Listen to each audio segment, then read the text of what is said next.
I'm Darnell Moore, senior editor and senior correspondent at Mike. We are joined today in the Mike office with Nick Cannon, who doesn't really need an introduction. Well, thank you, Darnell. I appreciate that. I mean, you did come through pretty sharp since we're tried, talking about man. style today. Yeah. Nick is seen in various outlets and various mediums talking about a range of different issues, and we're talking about style and fashion today. Yes, sir.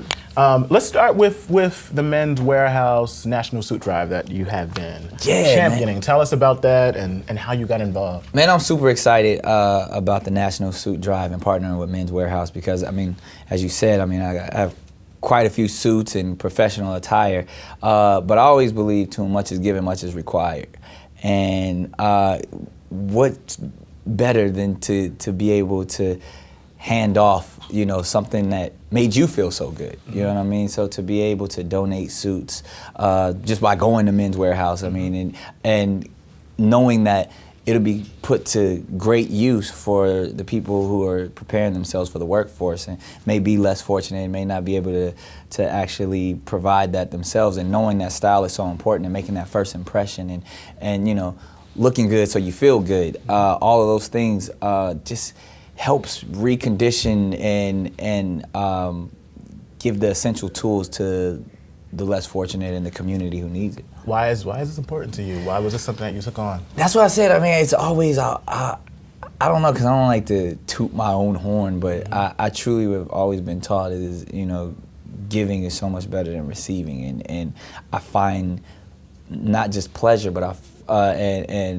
I see it as a privilege and as a duty to really make sure I can give, and for it to be connected to something that I'm so interested in, such as fashion. It's like, oh man, I jumped at the opportunity. I mean, I do so many other things in the world of philanthropy, from, you know, health and wellness and children and homelessness, but this is like, oh no, this is in my wheelhouse. Like, we get to sit here and talk about style and suits is outstanding, and to know that, you know, wow, this is helping people, this is helping the community, because as you know, I also, you know, talk quite a bit about, you know, empowering the community and focusing on things like education and jobs, you know what I mean? And jobs is so important to me, so to be able to help give people the items that they need to get jobs, it's out of here.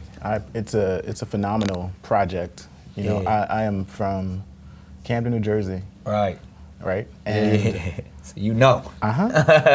So, you know, there's I think people hear about philanthropy efforts, right? And you hear this on grand scale, but I know what this could mean in the life of someone, for instance, who have been out of the workforce for many months, for people who are coming out of jail and prison, right? Who can't get access to these spaces.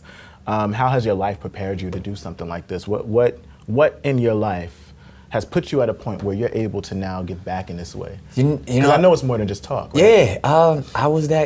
Man, similar situation. I grew up in the projects, you know what I mean? And others lended a helping hand.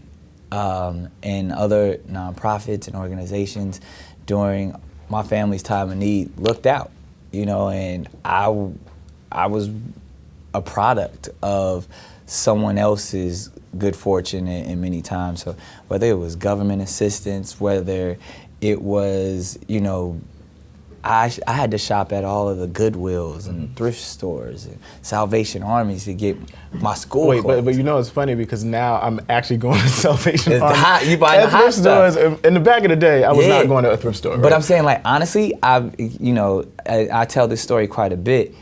I believe that's where I got my fashion sense from, because I had to be creative. You know what I mean? I couldn't afford, you know, the $150 pair of Jordans, or I couldn't afford the starter jacket. So I would go in and I was rocking somebody's used Hush Puppies. You know what I mean? I was wearing, you know, rayon shirts that I was rummaging through. I was hoping to find a Tommy Hilfiger or something. You know what I mean? Like at thrift stores, and to be able to say, wow, and you know, all through high school, I got best dressed with other people's clothes on. You know, so I'll have to confession. I got voted most likely to succeed. Right. I was mad that I didn't get best dressed. I see. Like that was such an accomplishment for me, because I was like, man, everybody else has all the most expensive stuff, and you know that, like, as you know, that was a thing. Like, either most likely to succeed or best dressed. Those were the top two choices. I got one, you got the other. Listen. This is good. In so many ways, we talk about art and culture as influencing social change. Style and fashion can influence social change too. This is a 100%. perfect example of that. Yeah. Talk a bit about what you see as a role of fashion and style in creating and transforming our society. Are there people who you think are doing a good job at that? 100%. So many people. I mean, throughout the years, we've seen fashion and attire kind of speak for the generations or even speak for the movement going on. Everything from the civil rights movement, moving to the, the bohemian movement, hippies, Black Panthers, everybody had a look, you know what I mean? And to me, a look of strength is something that I always want to embody. I mean, you get everything from, Beyonce at the Super Bowl to, to kind of having her retro look of empowerment to even in my own style, I often try to make sure I stand with strength. And that, whatever it is, I often wear, as people call them, turbans, a lot of my African attire. But then at the same time, I'll be in a three-piece business suit or a double-breasted pinstripe or on AGT with, I own the world's most flashiest, expensive pair of shoes. I need to see. But then at the same time, I also, every day, if you catch me coming from the gym or something, like, I'm tatted beyond belief, and I'll be in a t-shirt and some shorts and some trainers and some gym shoes. And to me, each of those outfits, even when in my simplicity of my undergarments at the gym, all the way to a three-piece suit, is all about strength and empowerment. You bring up a good point. One of the things, I think fashion is political. Yeah. Right. Well, 100%. I don't think it is. It is. So when I taught kids in Camden, it was important for me as a Black man to go into the space. At some times I would have my hair in cornrows. Yeah. Other times I would have like a big afro with twists. Yeah. I would wear Timbs, bow ties, to give them multiple representations 100%. of Black manhood. Yeah. Right? So it is political. You mentioned Beyonce. Yeah. That was political. 100%. Her stylizing her hair with afros, and the dance with afros. And here we are in this moment where it's a largely political social movement happening. 100%. Right? Yeah. And style is a big contribution to that. What do you think about this time that we're in right now? Man, it's a trying time, but it's an important time. It's a potent time. So many things have gone on in our culture, and just our social awareness right now is at a level that it's never been before. I mean, due to the digital world, social media, constant news coverage of everything that we're dealing with. So whether it's an unfortunate killing or a terrorist act or whatever it is, we know about it instantaneously, and we all have opinions about it, and we all put our opinions out there immediately. And sometimes it's not always the right opinion, sometimes it's out of emotion, but that's the beauty, and sometimes even the downside to being able to have access to so much information and to each other. I mean, now we see things that that may have often been hidden from the public. We see it each and every morning, and I believe, for that next generation and for even the ones involved today, it's so meaningful, because now, as cliche as it sounds, knowledge is power, and to know, just to have a wide scope of everything to be able to place your views on is, I feel like I'm definitely one of those people who feel like, give me everything, don't hide anything from me. And again, it goes back to that world of strength. It goes and being someone who can stand firm in my beliefs and whatever it is. Like, I feel this way, you feel this way, but at least we're on the same page, and no one's pulling the wool over our eyes or actually, painting this picture of what they believe America or the world should be. It's like, nah, it is what it is. We feel this way, you feel this way, and we can discuss it in a very professional and cordial manner. I feel like that's the beauty of the American dream right there. Yeah, and then we have the platforms that you are afforded to folk like yourself. Yeah. You're a celebrity. Am I? You are. I'll take You got that. people. When you got people, Yeah, then you're a yeah. celebrity. I then never you want to made be a celebrity. a social Yeah. persona. A social artist. An artist. Yeah, I love the word artist. I hate the word celebrity. Social artist. Yeah, An yeah. artist. Yeah. And just like Public figure.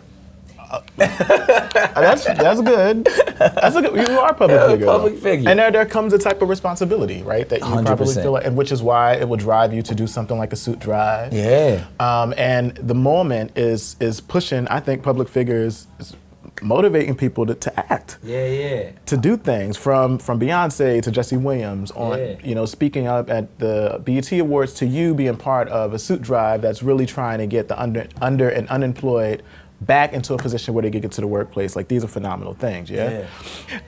Let's talk a bit about hip hop and fashion. I think so many people see these worlds as two separate worlds. They're really not. Yeah. Right? In so many ways, so many designers benefit from a hip hop market. Yeah, I always say hip hop is fashion and fashion is hip hop to its core. Like, Because hip hop influences fashion in so many much. ways. Like, from the 70s all the way to today, it's just like that rebellious character that hip hop embodies. I mean, and it being the mouthpiece of the streets and the generation, and that's ultimately what fashion wants to be, and is, when you get it right, So, When you get it yeah. But I mean, hip hop, they're trendsetters, they're tastemakers, they're curators. That's really what that culture embodies is what's next, what's on the come up, what are the kids doing, you know what I mean?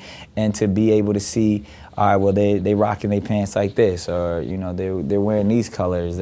It goes up, like, even myself, like, I kind of, even when I'm in a suit, I still embody hip hop. So to be able to do that and to be able to express that, and to get to all the major brands and even into Middle America is the ultimate goal. Mm-hmm.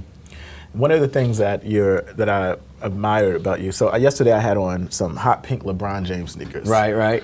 And I grew up in like the Philly area and the Right. Camden area where bright colors were like the thing. Yeah. For men. Yeah. For guys. People who identify that way. Right. And you have been unafraid in so many ways to do the pinks and the yellows. Talk a bit about like the ability to rethink gender, the ability to rethink Black manhood, and all these ideas we're taught to have about what Black men should be wearing, what men should be wearing, the colors we wear, the styles we wear, and pushing that to the boundaries a bit. It goes, to me, it's all about, I keep saying strength, but I'll take it one step further and say security. You know what I mean? And when I say that, meaning to be secure in oneself. And that, I love pushing the envelope because I feel like I'm so secure in who I am, and I want to inspire others to be you, be different. Like, to me, fashion is all about making a statement. So what is your daily statement? What are you saying? And my daily statement is like, I'm gonna be me. I don't need permission from anyone else. I'm not following anyone else's rules. I don't care if it's, after Labor Day, I'm wearing all the white I want to. You know what I mean? Like, I'm gonna wear pink and yellow. I'm gonna wear. I do the same. Yeah, you know what I mean? Be like, who says? I'm gonna make. If I feel fly, then this is how we gonna go. So I love floral prints. I love pink. I love polka dots. And I love. And there's a lot of even so-called feminine style ways that I embody. I love it. You know what I mean? I love my suits and my clothing to be fitted. I want to show that I've been in the gym. You know what I mean? I love to be able to rock anything. People like, oh no, that's a girl turban. I like this turban. You know what I mean? Like, it's like, so I'm one of those people that truly love making a statement. And when it comes to a lot of those stereotypes, or even those things where people's like, oh man, that color's for girls, or this, or that's soft, or whatever. Like, I'm so secure in who I am that I feel like whatever I put on embodies strength. So if you can contest it, if you got something to say about it, I accomplished what I set out to do. I got your attention. I made my statement. So however you feel about it, that's your business. I'm rocking it. I did my job. You talking about it. You know what I mean? Yes. So that's tons of times where, whether I got the high water, trousers on, or people be like, man, you got pedal pushers on. You talking about it? You know what I mean? So, I'm one of those things where I get my peacock on quite a bit. I just want to flare it out and get everybody's attention, and that's how we do it. Fashion is political for sure. Absolutely. So what's for you? What's your future? Talk to us about future in fashion. This is you over time. Future in fashion. Future in fashion, and future in just in general. I would say future in fashion. I mean, continuing to make that statement. Yeah. So that's what I'm saying. Like you'll see me. I might be in a dashiki and a turban. I might be in a 3-piece. But it's all about making that statement and doing something no one else is doing. Mm-hmm. Being a trendsetter, being a curator. I really take pride in that. And I've started and set many trends over the years and wish to continue to fulfill that. And that, that kind of just transitions over to my idealistic views in general, to be able to push the envelope, to be able to say things no one else will say, to be able to help and provide for others when no one else is paying attention, to be that sounding board or even that town crier, to be like, hey, pay attention, next generation, this is what's going on. I feel like that's my duty as an artist, that's my duty as an entertainer and as an entrepreneur. Thank you for taking time to talk to us. Man, and much appreciated. It's been a pleasure, D. Very nice.